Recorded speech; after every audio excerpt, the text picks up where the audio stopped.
Hello and welcome back. So let us try to understand what is object-oriented programming in Python. Our intention here is to explain a high-level view of object-oriented programming because in data science and machine learning projects, we mostly use pre-built modules. We never, very rarely, not never, but very rarely, we may have to build our own classes and write code. So try to understand this concept, and we'll reiterate or use this concept in doing pipelines and custom transformers. So our intention is to understand how classes work and what are methods, what is the constructor. That's the point we want to understand here. Just focus on that only. So object-oriented programming's main intention is to simulate the real world scenarios.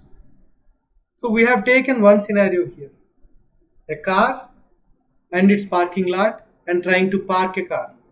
So when you are trying to park a car, there will be obstacles. If there is an obstacle, the car should actually move backward and try to align itself and park again. So that's the scenario we are trying to create with an object-oriented programming example.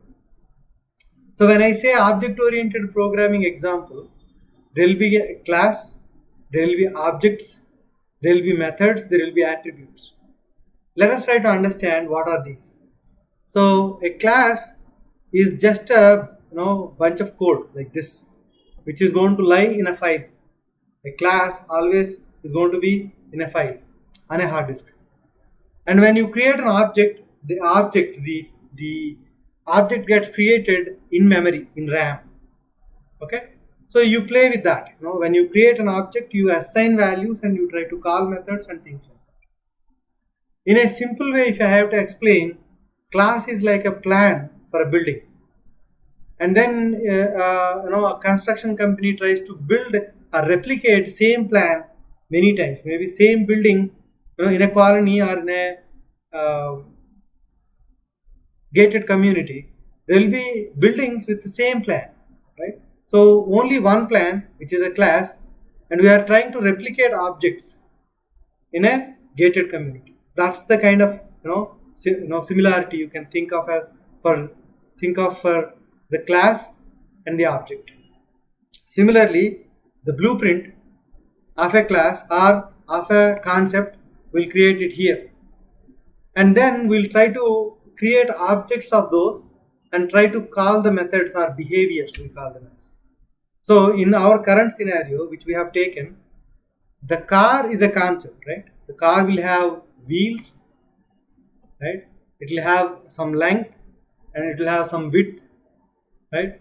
And it actually need to have a camera which actually gives the input to the computer inside the car, saying that there is an object or there is no object. If there is an object, it need to move backward. If there is no object, it can move forward and park the car. So that's the scenario we are trying to create. To create that, we have taken the instance variables. When I say instance variables, when you have a car class, it is just in a file. When you are instantiating, or when you are creating multiple cars, each car will have its own length, its own width, and its own video stream, right? So we are actually initializing all those values in underscore init method. This is a pre-built method given by Python. When you write some code inside this code gets executed the first time you create an object.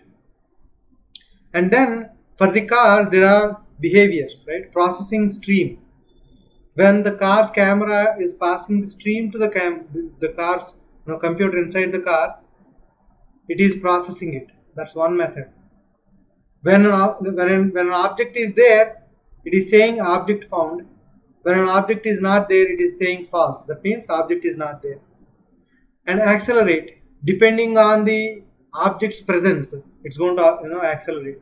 If the object is present, right, the process video is returning the object presence or not. If the object is present, then it is saying, it is instructing the car to move backward, stop and move backward. If the object is not there, object not found, or else statement means false, then move forward and you can park. But there is another method which actually specifies that, or informs that this car needs this much of an area or SFT area to park. So the parking area, if you call on a car object, it will say how much space it needs. And then description, right? Every car will have its own description, right? So it will actually try to say this is a car or this is a sedan or something like that. Okay, so we try to simulate a real car with some behavior here. So we try to simulate a car with some behavior. So the behaviors are called as the methods, and the properties or the car's attributes are called as the properties or the attributes.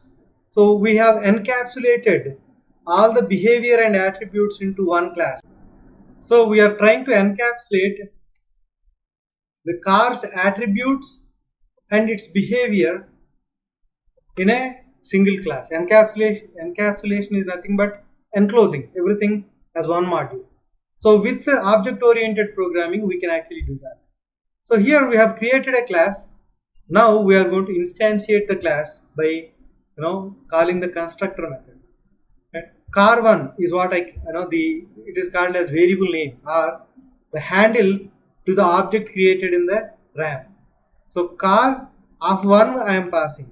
Video stream, we cannot actually process it here. It's going to take lots of code. So what I am doing is, while creating car itself, I am passing a parameter, right? Parameter value, whether the object is present or not. So I am passing object is present. If I execute this code, what happens? Let us see. So now we have the car class designed. So let us create an object of car. So here I am passing 1 while creating the car object. When I am calling the class name of brackets, it's called as constructor. So when you are calling a car with brackets, right, the init underscore method gets called, and in that we have two default default valued parameters, and then one parameter which is expected from the code. While creating the object, you need to pass the video stream. So here, to simplify the code, what we did was, we cannot actually process the video stream. So while creating the object itself, we pass that whether there is an obstacle or not, whether there is an object or not. So if you pass 1, it returns true. That means there is an object. If you pass 0, it returns false. That means there is no object. So let us see what happens when I create a car object with 1 and try to ask for description, parking area, and accelerate. So it is creating a car object. When I say car 1, it is actually the handle to the object it created in the RAM.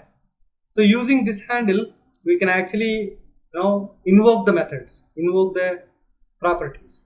So car1 dot describe car is actually describing that this is just a car, and then parking area is specifying that it needs 80 feet.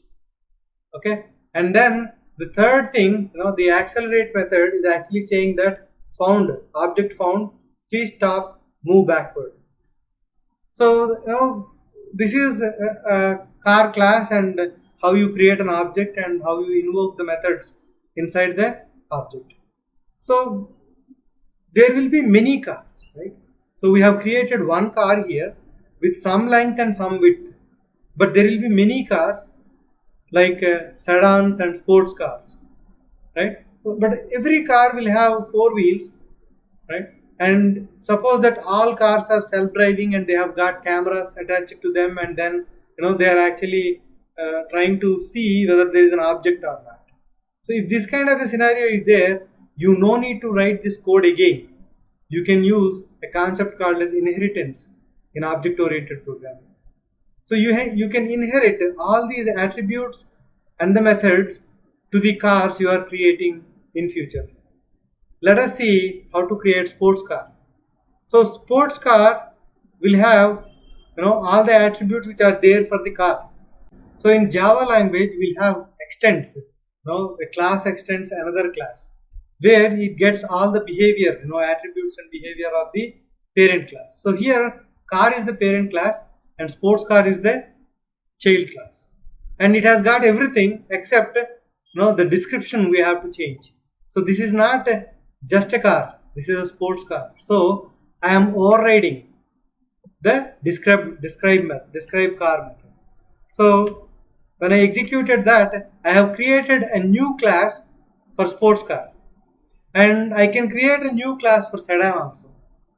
Sedan will also have 4 wheels, and then it has got a camera, and it can say the object is found or not, go backward or forward. All those things are common, but the description is different. It's a sedan, it is not just a car. So I am creating another class for sedan. So here we have inherited all the properties from car and created new 2 classes. Now we can actually create instances of sports car and sedan. So while creating sports car and sedan, the dimensions may be different. So if you know, for the sports car, the length is 10 and width is 4, and for the for the sedan, the length is 8.5 and width is 4 SFT. Then we can actually create the objects like this, right? Sports car, object found 10, 4, and when I call object found and it need to come back, stop and move backward.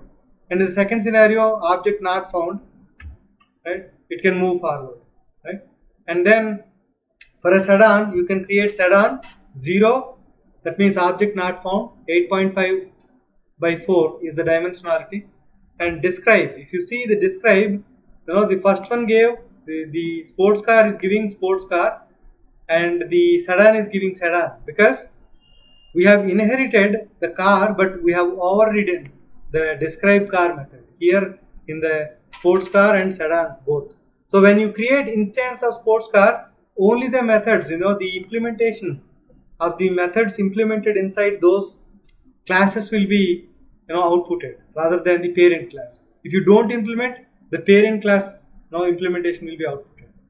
And you can directly call the global variable. Here in a car we have got number of wheels as the global variable, or class variable we call it as. You can directly call that using object or a class name itself. Okay, sedan 1 dot number of wheels will give you, or car dot number of wheels also give you, because car is a class there, C capital here, right? So it will give the number of wheels here also. So global variables can be accessed, or class variables can be accessed directly without instantiating the object. That's all about the object oriented programming. Thank you.